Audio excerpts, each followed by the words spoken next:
Good afternoon. Two items to start, and then we'll turn to your questions. First, I want to take a few minutes to highlight the reports of what has happened and what is happening in Mariupol, a city in southeastern Ukraine that was once home to 450,000 people. Since Putin's forces began their attack on Ukraine on February 24th, some of the most egregious accounts of what could constitute war crimes have emanated from Mariupol.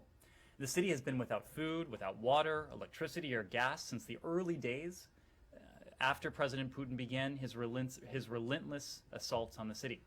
Satellite images show whole areas of Mariupol in ruins with smoke surrounding the city, which was peaceful and vibrant just a month ago. Although information coming out of the city is limited, reports that are getting through paint a very grim picture. The Russian Air Force bombed Mariupol's maternity hospital number 3 on March 9th, just earlier this month, a children's maternity hospital. According to a UN report, witnesses indicated that the hospital was both, quote, operational and clearly identifiable when it was hit. The next day, on March 10th, Russia's forces reportedly bombed what should have been a safe corridor, preventing humanitarian supplies from reaching Mariupol. On March 11th, the next day, a quote-unquote ceasefire to allow civilians to leave 5 cities, including Mariupol, was declared. The following day, March 12th, there was imagery of a Russian tank shelling an apartment building in that very city.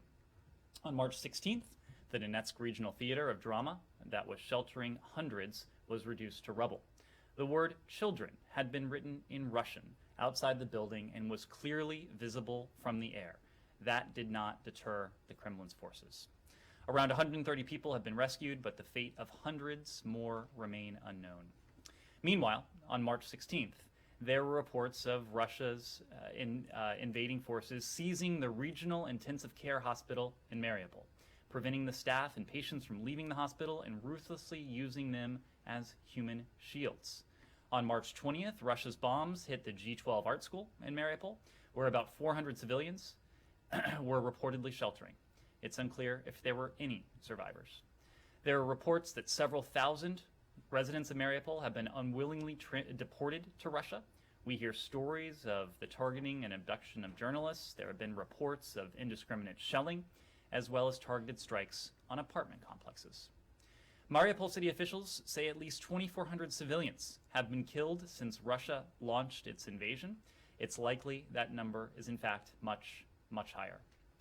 Beyond the carnage, what has transpired in Mariupol is notable for another reason. The city's population, whom Russian forces are brutalizing, is overwhelmingly Russian-speaking. These are the very people President Putin had the temerity to claim to the world that he sought to quote-unquote protect.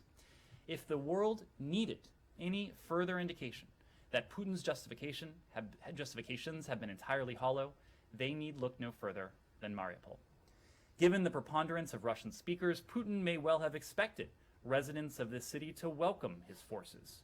Instead, they have mounted stiff resistance, disabusing the Kremlin and the world of any sense that the people of Ukraine would greet invading Russian forces as anything other than an aggressor, an occupier. And that fierce and perhaps unexpected resistance may well explain why Putin has employed such force against this particular civilian population. The brave people of Mariupol are putting the lie to Putin's claims, and the Kremlin is reacting with characteristic brutality. Beyond the borders of Mariupol, the UN says 10 million people, about a quarter of Ukraine's pre-war population, have been displaced by this war. I want to echo a statement the United Nations issued just yesterday, which included the following. The devastation and suffering in Mariupol and Kharkiv raise grave fears about the fate of millions of residents of Kyiv and other cities facing intensifying attacks. The United States fully supports today's statement by the UN Secretary General. Continuing the war, as we heard in Ukraine, is morally unacceptable, politically indefensible, and militarily nonsensical. By any measure, but even by the shrewdest calculation, it is time to stop the fighting now, give the opportunity for peace to take root. It is time to end this absurd conflict of Putin's choosing. Second, the United States strongly condemns the abhorrent terrorist attack today in Beersheba, Israel, which killed 4 people and injured others. We offer our deepest condolences to the victims and their families, and our prayers for the full recovery are with the wounded. We stand ready to provide support to the Israeli government's efforts to investigate this heinous crime. With that, happy to take your questions. Thanks, Ed. Just on your opening about Mariupol, is there anything that you guys are doing specifically in response to this, as opposed to what's going on in the rest of Ukraine? Or is there Well, Matt, our response to the brutality in Mariupol is reflected in our response to the brutality that President Putin is waging against the entire country. So there isn't any action that you're taking or that you envision taking specifically related to Well, there are a series of actions. There is a series of actions that we are taking in response to this brutality that President Putin is waging. We're doing. Maybe I'm not making myself clear. I mean, is there like aid that is being directed specifically to the city, or are there military reinforcements or supplies that you're directing for the defense of the city, or is it the whole package? So as you know, we are working very closely with our Ukrainian partners to hear from them precisely what they need to defend themselves. It is then up to them to use that equipment to good effect against these invading Russian forces. There has been quite a lot of work when it comes to humanitarian corridors. These are diplomatic efforts that we also have been supporting, but as you know, the viability of these humanitarian corridors has been sporadic at best. And each time we have seen a window of opportunity open for a humanitarian corridor, for civilians to go out, for much needed humanitarian supplies to go in, we have seen that window quite promptly shut by additional Russian aggression. My last thing is I took note and interest of the statement that you put out earlier about the transfer of these 4 pediatric cancer patients to St. Jude Hospital in Memphis, and I'm just wondering if you have, but if you don't have, if you could get, are there similar instances where the U.S. is taking in people in particular need? Obviously, they're all in need if they've fled, but people with illnesses who need critical care treatment. And are there plans to take in more? So our response, Matt, is and will continue to be based on an assessment of the needs of the Ukrainian people, including in specific cases when we see that our capabilities here domestically are well suited to what is most needed. In this case, there are a number of European countries who have opened their borders to cancer patients, those who are undergoing and are undergoing cancer treatment, including pediatric oncology patients. The ability of European hospitals in some cases to accept more patients has reached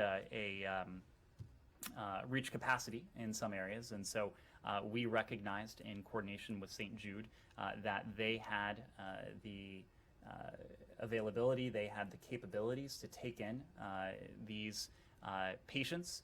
These patients were stable enough to be transported from Ukraine for onward travel to Memphis, where they are now receiving treatment at St. Jude. But we are constantly in discussion with our European partners, with our Ukrainian partners, and if we have an additional ability to bring in specialized in special cases like this, we'll continue to do that. As far as you know, though, this is the only one so far, or is it possible to find out if there have been other, maybe not to this specific hospital or with these specific illnesses, but if you've taken in others? Is it? If there are additional cases we're in a position to publicize, we will. Yes, Humira.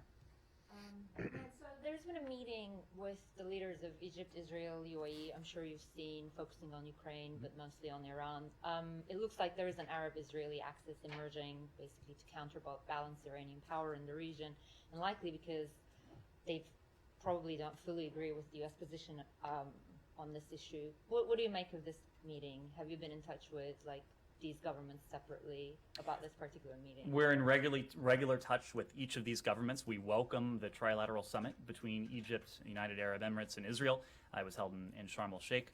It's yet another example of what is possible with normalized relations.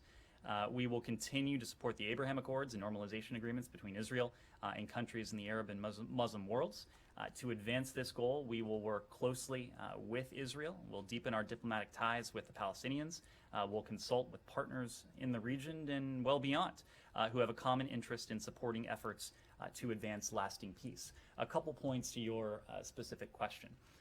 First, we have been in close consultation, Rob Malley and his team have been in close consultation with our Gulf partners. And you may recall a statement that was issued last year by the GCC after one of these consultations with Rob's team, where it was quite evident that our Gulf partners recognized the threat that was and remains posed by the nuclear advancements that Iran has been able to make since the nuclear shackles were removed in 2018.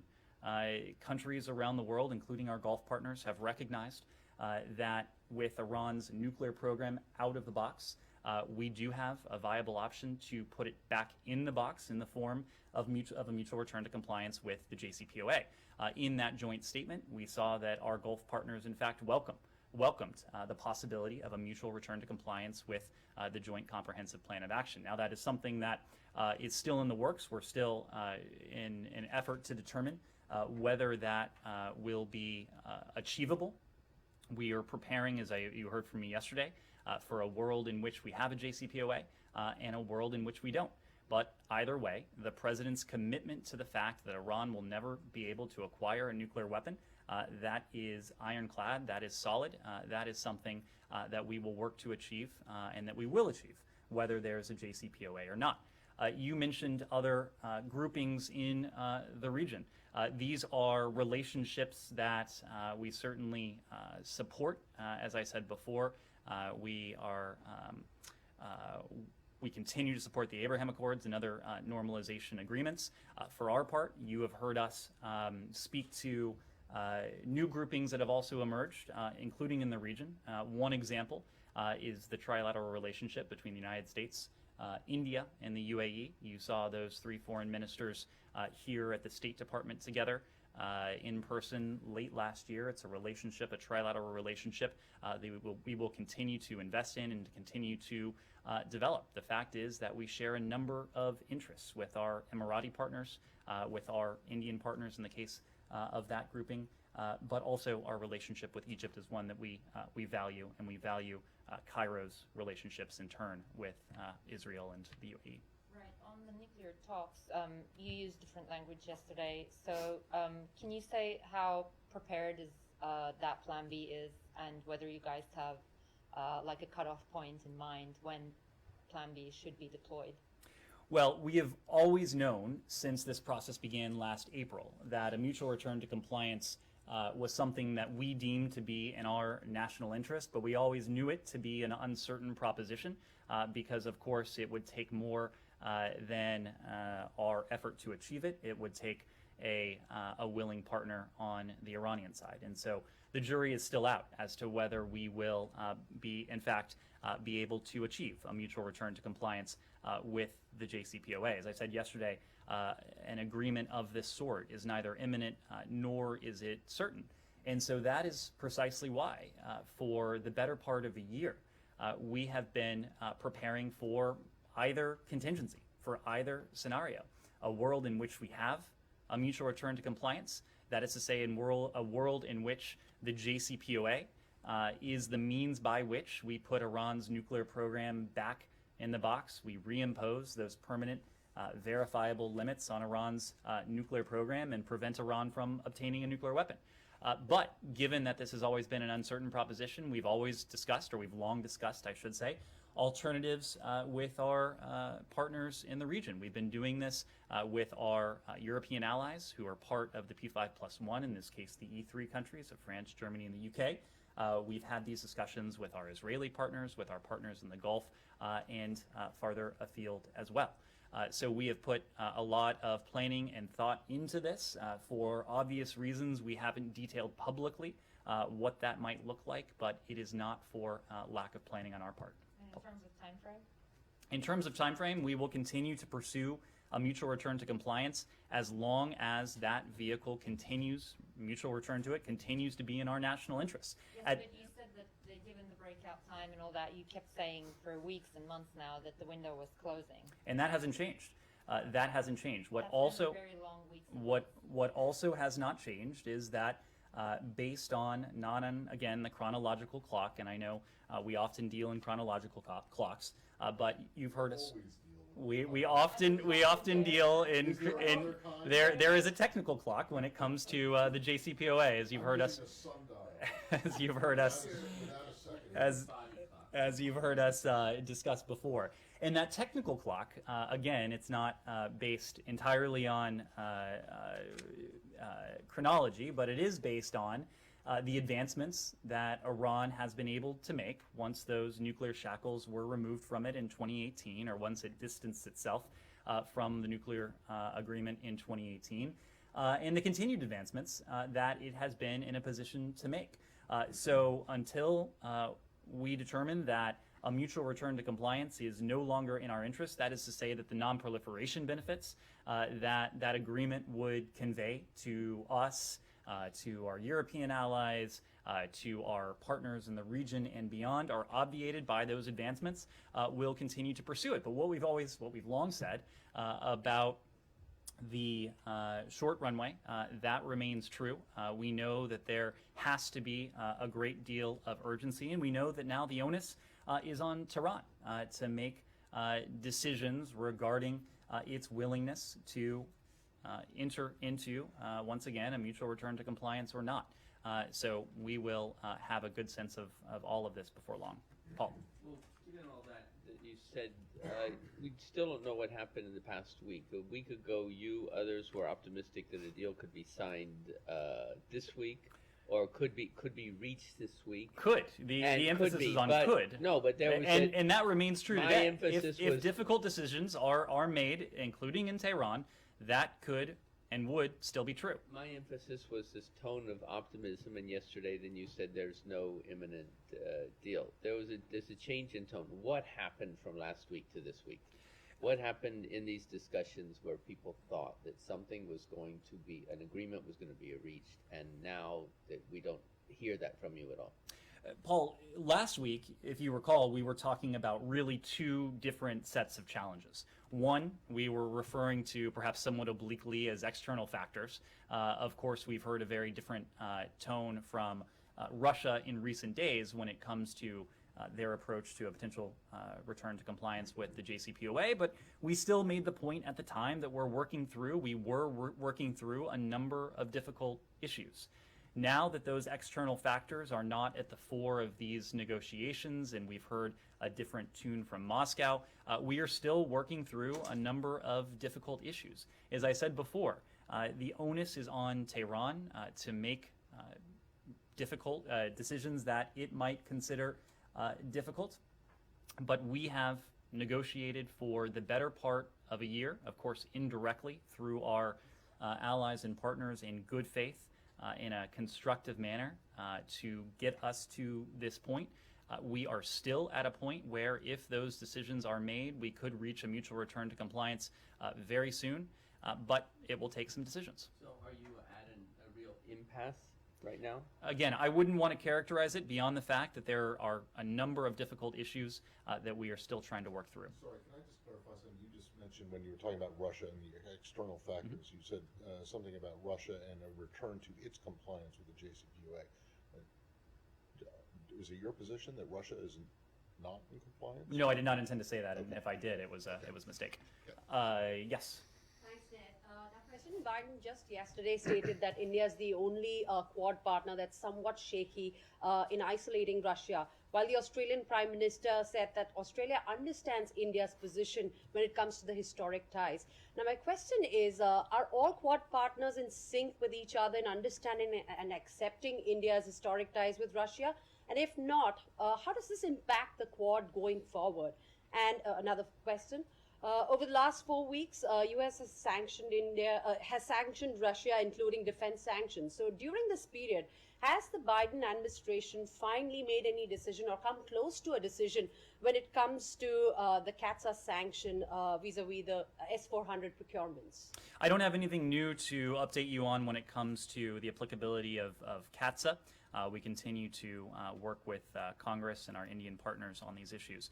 But let me say, in terms of India's place in the Quad, in terms of our relationship with India in the Quad context and the bilateral context, we know that India is an essential partner for us in realizing our shared vision of a free and open Indo-Pacific. That is really at the heart of the Quad's goals. And when it comes to the Quad, the president and his fellow Quad leaders earlier this month, March 3rd, I believe it was, they had an opportunity to discuss the ongoing conflict in the ongoing Russian invasion against Ukraine. Secretary Blinken, just before that, had an opportunity to see his Quad counterparts, including Foreign Minister Jaishankar as well. During these engagements, the Secretary and the President, respectively, reaffirmed their commitment to free and open Indo-Pacific, in which the sovereignty and territorial integrity of all states are respected, and countries are free from military, economic, and political coercion. In fact, we heard that emanate from the Leaders' Call on March 3rd. These are principles that we share with our Quad partners. They also reaffirmed their dedication to the Quad as a mechanism to promote regional stability and security. Now, you raised an interesting issue of history versus where we are now. As you know, our Undersecretary of State for Political Affairs, Toria Nuland, has been in India recently, and she made a very similar point, making the point that India has, of course, had a historic defense and security relationship with Russia over time. That relationship came of age and came together at a time when the United States nor some of our partners were prepared to have that kind of relationship with India. It was a very different time, different considerations, but those times have changed. They've changed in terms of our willingness and ability to be a strong defense and security partner of India. This is a bilateral relationship that has deepened in a number of ways over the past 25 years or so. This has also happened on a bipartisan basis. It is a legacy in large part of the George W. Bush administration, where we have seen this bilateral relationship between the United States and India evolve and change for the better and deepen in a number of ways, including in our defense and security relationship. So the fact is that we are a partner of India now. We are a partner of India when it comes to shared interests, when it comes to the values we share in a free and open Indo-Pacific, and we've invested in that relationship in terms of our defense and security. So historical relationships notwithstanding, we are a partner of choice for India now, as are many of our partners and allies around the world. Yes? You said that you support the alliances in the Middle East. Yesterday, it looks like the three leaders have discussed the possibility of creating a new alliance against Iran. Do you support such alliance too? I will leave it to other countries to discuss the aims of their partnerships, their groupings, their alliances. What I will say broadly is that it is no secret, and in fact, we have made quite clear that we are facing a shared challenge and in some ways a shared threat from Tehran. We've seen that in terms of Tehran's support for terrorist groups, for regional proxies, its use of malicious cyber activity, the way in which it is funding and supplying some of the movements that are creating a much more volatile, unstable region. So for our part, we will continue to partner closely with our partners in the Gulf, with our partners throughout the Middle East, to push back on Iran's malign activity in whatever form it takes. And when the Houthis attacked the UAE, you sent a warship and planes or fire jets to protect it. Did you do anything with Saudi Arabia to help them defend themselves?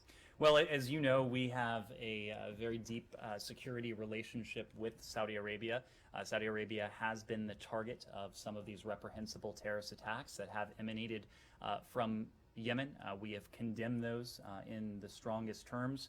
These are attacks that have targeted energy infrastructure, but they've also targeted civilian populations. Of course, Saudi citizens, but we have a sizable American citizen community in Saudi Arabia as well, who are also threatened by these types of attacks.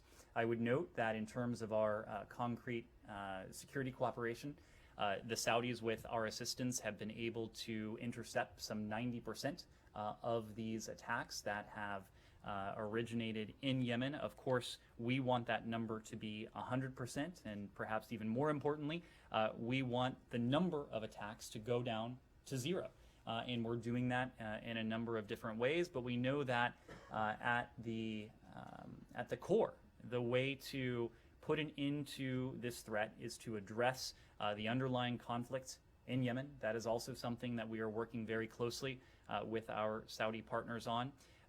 To bring this conflict to a close, to restore stability, to restore security to the people of Yemen, and to address their dire humanitarian needs. Yemen continues to be home to one of the world's worst humanitarian catastrophes. Nearly 17 million people are suffering from some degree of food insecurity, suffering the consequences of a drought, but also suffering the consequences of a man-made war. And so this is something that we're working very closely with our Saudi partners to address. With Patriot systems lately? I'm sorry, provide them with Patriot systems. Oh, with Patriot systems. So we have engaged our Saudi partners in a number of ways on this. And there are different ways that we can be security partners and provide them with what they need to defend themselves. There are foreign military sales, there are direct commercial sales. There are other means by which we can supply and resupply the Saudis with what they need. I will leave it to them to speak to their defense procurement plans, but we are standing ready to continue to work with them on this. Yes? Thank you. National Security Advisor Jake Sullivan said earlier that the U.S. still assesses the Russian soldier death toll is still in the thousands. Can you give an idea on whether the U.S. is banking on an increasing death toll of Russian soldiers being a significant factor that could halt the brakes on Putin? And I'm asking that in context of this department's work in getting the message across through to Russian media about the actual number of soldiers who are being killed in Ukraine and your efforts there. And also, do you have any idea from perhaps your team, your embassy in Moscow, of how many Russian soldiers' bodies are being returned to Russia? Thank you. So you heard from the National Security Advisor that firm figures are going to be difficult to come by, but it is a couple things are very clear. One, the number of Russian casualties, number in the thousands, and two, that there are clearly Putin miscalculated if he thought that he would be able to invade a sovereign country and subjugate without opposition, without facing stiff resistance, the Ukrainian people. And clearly that miscalculation has been on display for the entire world for some time now. Our strategy is really predicated on doing two things. On the one hand, we are continuing to support our Ukrainian partners. We are supporting them in a number of ways, but relevant to your question, we have provided them and are providing them and will continue to provide them with an unprecedented level of security assistance. Over the past week, it totaled $1 billion. It's been some $2 billion over the course of this administration. And the forms of support are many. We issued a fact sheet that walked through some of these specific systems and broad categories of systems, but the fact is that we are providing our Ukrainian partners with precisely what they need to take on this invading force, whether it is in the air, whether it is on the ground. And I think we've all seen the effectiveness with which our Ukrainian partners have employed these supplies. And you can measure them in any number of ways, but they have been able to put tremendous pressure on Russia, on the invading forces. And of course, we've all seen the consequences of that in terms of the inability, at least to date, of Russian convoys, of Russian contingents to move forward, including against Ukrainian towns and cities in some areas. Second, we are continuing to put unprecedented pressure on the Russian economy, on the Russian financial system, and really on President Putin and those around him. And just as we've supported Ukraine in a number of ways, we've employed pressure against Russia in a number of ways, with our sanctions, with our other export controls, other economic measures. We have done things including by sanctioning President Putin personally, Foreign Minister Lavrov, Defense Minister Shoigu, others in and around the Kremlin, including oligarchs and Putin cronies, to make clear that we will go after anyone who is contributing to this war effort. So you marry those two forms of pressure, and our goal is that both of them will combine to push the Russian Federation in a better direction when it comes to seeking a genuine diplomatic resolution to this conflict. There have been any number of conversations to date in any number of fora, but what we have not seen, yet at least, is any indication that the Russians are interested or willing to de-escalate. And that really is going to be the metric that we continue to look to. We know it is the metric that our Ukrainian partners will continue to look to. Yes? Just briefly following up on the children that were brought over to the U.S. Obviously, these 4 children were able to obtain these expedited visas, have access to the U.S. with their families. What would you say specifically to Ukrainian Americans who have not had the same success in terms of getting their elderly parents or vulnerable family members to get those same medical exceptions? These are obviously life-saving medical treatments that they would be receiving here. They are obviously fleeing war and not, for example, economic, they are not economic refugees. Why leave them at the mercy of essentially strangers in another country when there are families in the U.S. that could receive them here? So a couple things on that. We have and will continue to be the most generous country when it comes to humanitarian assistance for the people of Ukraine. That includes the people of Ukraine in Ukraine, the more than 6 million people who have been internally displaced within their own country, and the some 3.5 million Ukrainians who have been forced to flee their home country, many of whom are in neighboring European countries. We have, since Russia's invasion began last month, contributed nearly $300 million to that effort, and we will continue to be the world's leading humanitarian donor for and with the people of Ukraine going forward. We also know that there are many individuals who are seeking to be reunited with their families. Family reunification is something that we are taking a very close look at. We're working with USCIS and the broader Department of Homeland Security to determine what more we might be able to do when it comes to family reunification, including those who have family members here, knowing that most Ukrainians have been forced out of their countries with every intention of returning, and hopefully returning quite soon. It continues to be our goal to bring this conflict to a close as quickly as we can so that families can be reunited back in their home country, in many cases where they have left brothers, fathers, sons who have stayed behind to fight. And so for many of the individuals who have been forced to flee Ukraine, the 3.5 million Ukrainian refugees, they want to go back to their home country, and it continues to be our goal to see to it that they can get back to a peaceful Ukraine just as soon as is possible. Now, Europe has done a tremendous job, including some of Ukraine's neighbors. Poland, of course, at the top of that list, in accepting, in some cases, hundreds of thousands or even millions of Ukrainian refugees. We are going to continue through our humanitarian assistance to support those countries, and as you heard from the President and others, we have every expectation that there may be a need to resettle Ukrainian refugees elsewhere in third country resettlement. We'll work with UNHCR. We'll work through the U.S. RAP program to determine which and how many Ukrainians may wish to be resettled here in the United States. That is a process that we will continue to work on, just as we continue to do everything we can to see to it that Ukrainians can return to their homeland as soon as they can. But your advice from this building is for those, even those that have family here, your advice is go try these European neighbors first before you'll have better success there before attempting to come to this side. Well, Ukrainians are crossing land borders. Of course, air travel is not an option at for this. vulnerable individuals, those with medical illness, things like that. There are, of course, we know that many Ukrainians are receiving medical attention in surrounding countries and neighboring countries. The fact is that we were able to accept these children because capacity limits have been reached in some areas in Europe. We will continue to work closely with our European partners to take a look at their capacity, to take a look at the need on the ground in Ukraine, and to marry our capacity with the needs on the ground and what our European partners are in a position to do. Yes. Thank you. Thank you. And a couple of questions on Bangladesh, if I may. Undersecretary for Political Affairs Victoria Newland conclude her 3 days official visit to Bangladesh without having any meeting with ruling Prime Minister.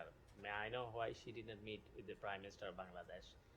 And second, this visit took place after imposing US sanction on Rapid Action Battalion for widespread allegation of serious human rights abuse in Bangladesh and the country's abstention on UN resolution on Russian aggression on Ukraine.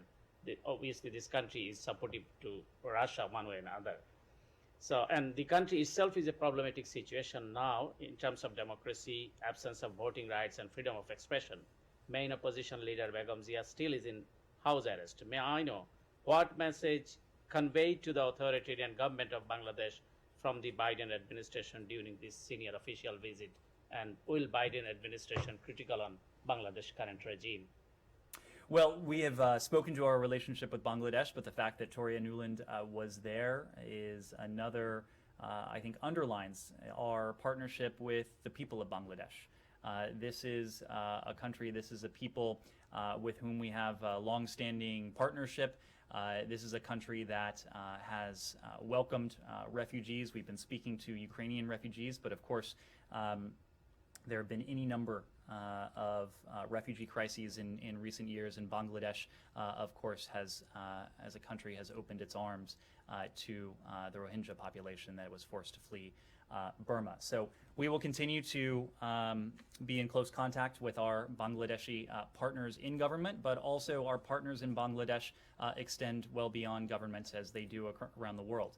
Bangladeshi civil society, working on our trade and economic relationship with Bangladesh as we continue to stand up for values that are universal and that apply equally to the people of Bangladesh as they do to people anywhere else. Yes, Connor. I just ask you about Alexei Navalny. Do you have any response to a Russian court sentencing him to 9 additional years in prison today? We do. We strongly condemn the Russian Federation's orchestration of a sham trial to convict Alexei Navalny on further spurious charges and sentencing him to 9 more years in a high-security prison. We note with grave concern that the court's sham ruling is the latest in a series of attempts to silence Navalny and other opposition figures and independent voices who have been critical of Russian authorities, including Navalny's near-fatal poisoning with a nerve agent by Russian security services in 2020. This disturbing decision, the one announced today, is another example of the Russian government's widening crackdown on dissent and freedom of expression, which is intended to hide the Kremlin's brutal war and unprovoked war against Ukraine. Confident political leaders do not fear competing voices, nor do they commit violence against or unjustly detain political opponents. Russian people, like people everywhere, deserve a government that supports an open marketplace of ideas, deserve a government that supports transparency and accountability, as well as an independent judiciary, and the ability to exercise their human rights of freedom of expression or peaceful assembly without fear of retribution. We urge the Russian government to provide a level playing field for all political parties and candidates seeking to compete in the electoral process. We demand his immediate and unconditional release. Can you just follow up as well on what you had to say about Mariupol in the start. You said again that there were these reports of Ukrainian civilians being forcibly removed. Yesterday you had said the U.S. was investigating those reports. Have you still not been able to confirm whether or not this has actually taken place? We're still in the same position of having seen these very disturbing reports. Every day when it comes to potential atrocities, we are all witnessing additional evidence that the Russians are in fact committing atrocities, committing acts that may go above that threshold to include potential war crimes. So it's something we are watching very closely. We are beyond doing that. We are documenting, we are sharing, all with an eye to seeing to it that any of those who perpetrate these atrocities, these abuses, these potential war crimes are held accountable, whether they are political leaders, whether they are commanders on the battlefield. And Kirsten, for the second day in a row now, Russian troops have used tear gas, live fire against Ukrainians who are protesting Russian occupation. Do you have any response to that as well? We issued a statement this morning on Twitter regarding that just abhorrent use of force against protesters.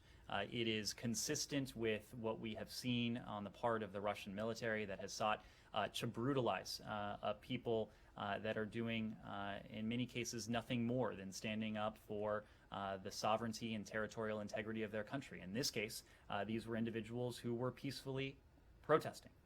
The use of force against peaceful protesters is something that we condemn in every instance. It was especially egregious in this instance. Alex. Just following up on the people the residents of Mariupol who are now in Russia, the Russians have admitted to this. They say that it's 62,000 people, and I get that you're still looking into these reports, but given the scale, are you in any position to talk to those numbers? But perhaps more importantly, do you have a sense of whether they were forcibly removed? Did they evacuate themselves? You heard the Mariupol City Council say that they are in camps. Would this, do you think, be traditional, say, refugee camps or more like prison camps? Do you have any sense of the condition of these people? Any details? Well, we're not in a position to detail it yet. Of course, as I've said before, we've seen these disturbing reports, and if we're in a position to verify them, to speak to them, we will. But this gets to the other point that I noted at the top. Mariupol is a city of 450,000. The vast majority of that population, well over 60%, is Russian-speaking. And yet this is a population that President Putin and his forces have brutalized. And there are a number of theories as to why they have used and exerted such force against this population. Mariupol, of course, is a strategic location. But there also may be an element of vengeance, in particular vengeance, against this population, with Putin perhaps having been under the misimpression, whether he was misinformed or just unwitting of reality, that his forces would not be greeted as anything other than the aggressors that they are. Russian forces have faced stiff resistance in Mariupol. The fact that they share a language, we have seen the residents of Mariupol rise up to defend their homeland, their country, to defend the territorial integrity, the sovereignty and independence of Ukraine. It's no surprise to us. It may well have been a surprise to President Putin, may well have been a surprise to the Kremlin, and that may well be why we have seen such ferocious force employed against the people of Mariupol. I was going to ask you about that, but CNN reported yesterday that there does not appear, at least the U.S. does not appear to know who an overarching commander of these Russian forces is. Do you believe that could play into why we're seeing particular ferociousness when it comes to Mariupol? Are you seeing forces in different parts of the country acting independently of one another and in different ways? That is a question that's better directed to my colleague at the Department of Defense. I believe the Department of Defense has made the point that Russia's command structure is quite different from our own, and the way that they the way that they command their forces doesn't look like the way we do it here. It's more of a forward deployed structure, but whether the varying tactics, what we're seeing in Mariupol versus other parts of the country, owes to a particular commander, owes to a doctrine, owes to a strategy, that's a question you may wish to ask them. Yes, John. The National Security Advisor said today that the war is not going to end rapidly or quickly. Is that causing for the diplomats here representing the United States, any new sort of creative thinking or different tact about trying to change that outcome that we see in front of us as a sort of long, grinding war? Well, I think you've seen that determination and really, to use your term, that creativity already applied. The fact that we are doing things that have been unprecedented in terms of their scale and scope, and we are in a position to do them precisely because of the diplomacy that has taken place in this building and in this administration, not over the course of months, really since late last year, but really over the course of 13 or 14 plus months. The fact that we were able and have been able to unite much of the international community, and you can measure that by any number of votes at the UN, any shows of solidarity and determination on the part of various alliances and partnerships, collections of countries. But the fact owes to the investment that Secretary Blinken and this building made to repairing, to revitalizing our system of partnerships and alliances starting in January of last year. The fact that we now see and hear the world acting in unison, speaking clearly, is a function of the spade work that was done over the past 14 months since January of last year. But speaking to the creativity and speaking to the determination, the fact that we have been able to provide our Ukrainian partners with such an unprecedented show of support, again, in any number of forms: security assistance, humanitarian assistance, economic assistance, financial assistance, all speaks to what this building has been engaged in since the prospect of a large-scale Russian incursion came on the radar screen a number of months ago. The fact that we have been able to isolate Russia diplomatically, politically, economically, financially, strategically on the world stage also speaks to the level of effort, the level of determination, and yes, the level of creativity that in many cases has emanated from this building. So no one here is under any illusions, as you heard from the National Security Advisor, that this conflict is necessarily going to have a swift or near-term conclusion. But we have and we will continue to do everything to put our Ukrainian partners in the strongest position they can be in at the negotiating table. We have done everything to put as much pressure as we can on the Russian Federation so that we are strengthening Ukraine's hand, we're weakening Russia's hand as we continue to support the people of Ukraine in their fight against an invading force and the people of Ukraine who have been forced to flee their homes. All right. Yes. Completely unrelated to this. Yesterday, you guys announced sanctions on this Sudanese police unit. Mm-hmm. There has been some concern expressed by pro-democracy activists in Sudan that these sanctions don't go far enough, that they should have included, let me look for it here, the Rapid Support Force, which is a paramilitary unit, and also senior military officials. Can you explain why the sanctions that were imposed yesterday were limited to this one unit, and then are you considering expanding on them? Matt, we are, well, let me start by saying that just because we have targeted one unit or one element with sanctions is not dispositive in terms of what we might do next. We can always add to those sanctions, expand them, sanction other entities or units, and we have the authorities with which to do that. What we are focused on now is putting back on track a civilian-led transitional government. We're working very closely with the UN Integrated Transition Assistance Mission to Sudan, or UNITAM, in their efforts to do that. We are standing with Sudanese people in terms of the support and the assistance that we're providing them, and we're going to continue to hold accountable those in the Sudanese military who have used excessive force, violence, who have abused the rights of the Sudanese people, who in many cases have done nothing more than take to the streets peacefully to protest the overthrow and the overturning of what was a peaceful transition to democracy. It's our goal, working with our UN partners, with our broader set of allies and partners on this, to put that transition back on track. We'll support the Sudanese people, and we'll hold accountable those who are responsible for overturning or attempting to thwart that transition. Thank you.